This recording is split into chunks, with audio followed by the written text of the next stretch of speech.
All right, let's look at mining now. The 2023 Joburg Mining Indaba is underway today in Sandton. The two-day event bringing together captains of industry and role players across the sector.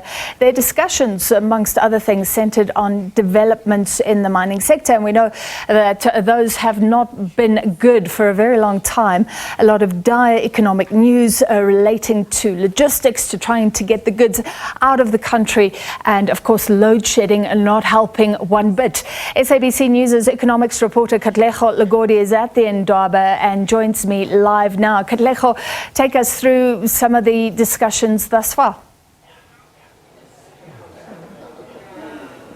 A very good afternoon to you, Francis, and to our viewers at home. Well, today, marking day one of this Indaba, just focusing on the mining or minerals sector.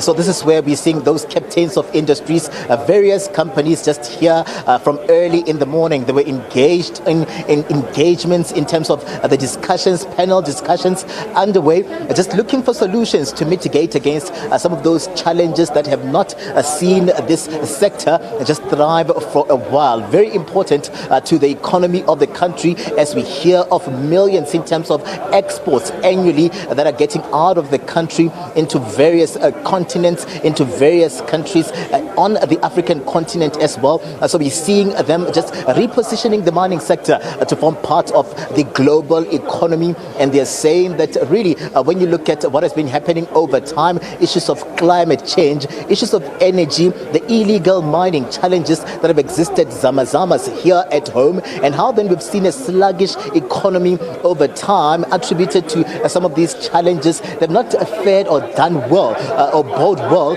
for this industry. So today we see most of them gathering here. We have the Department of Mineral Resources and Energy here. We also have the presidency.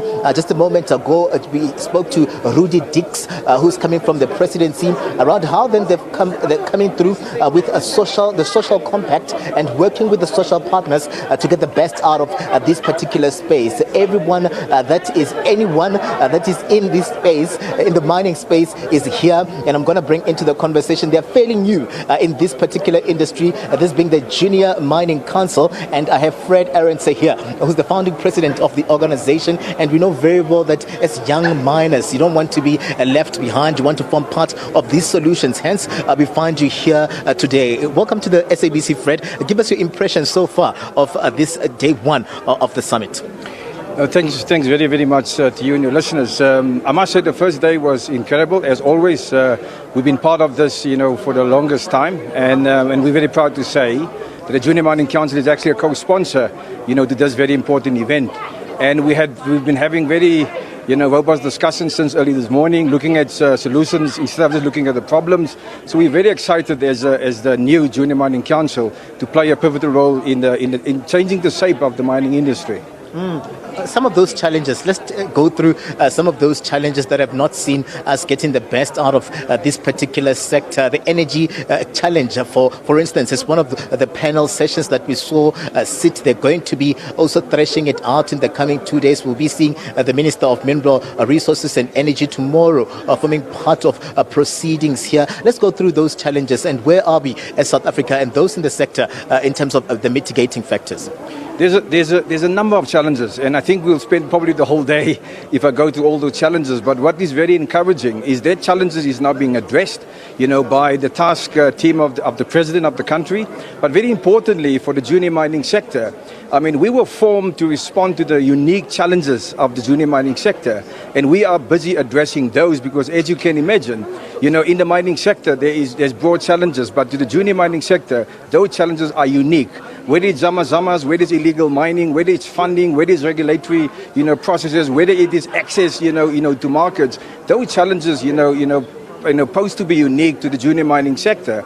And the Junior Mining Council has been formed to specifically respond to those challenges. And at the same time, yes, there are challenges, but there's also solutions, there's also opportunities. And we are very confident that the Junior Mining Council will be the showcase of actually introducing those opportunities to the junior mining sector.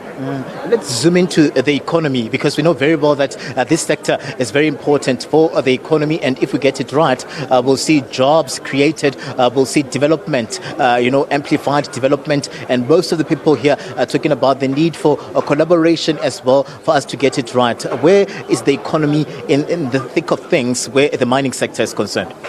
As you know, the mining sector contributed about 494 billion rand to GDP, which is quite substantial. The junior mining sector also contribute a significant part of that. You also know that employment, I mean, it's a volume-based, and the mining sector is a volume-based business. So you can imagine, we need to keep all the mines open.